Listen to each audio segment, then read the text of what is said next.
Terima kasih. Terima kasih. Sudu. Sudu kan? Kita makan apa ni? Makanan kebangsaan Rasa Jaya, Aziz. Kenapa, Aziz? Terima kasih. Okay, hari ni kita nak makan masakan apa? Makanan kebangsaan Majulah Rasa Jaya. Dia letak. Okey. Kau rasa dia? Hah?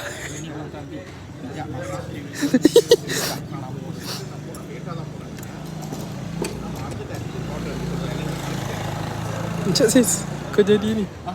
Tak. Kau ni. Takkan tu makan dulu kau panas.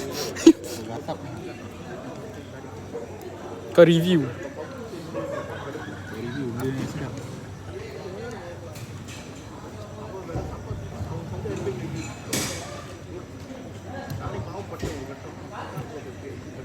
Apa rasa?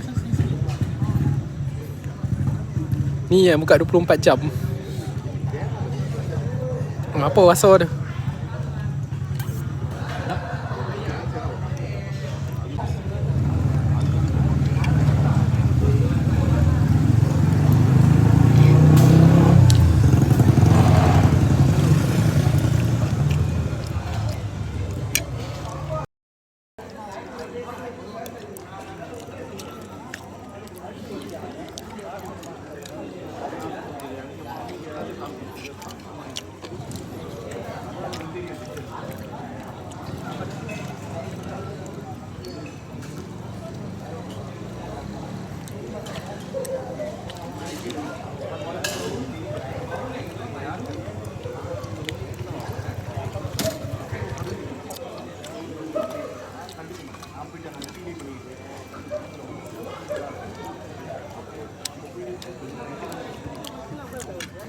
Tengok macam kuih tiaw goreng,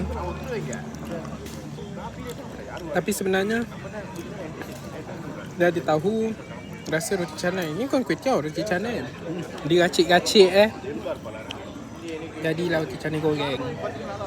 Goreng tidak.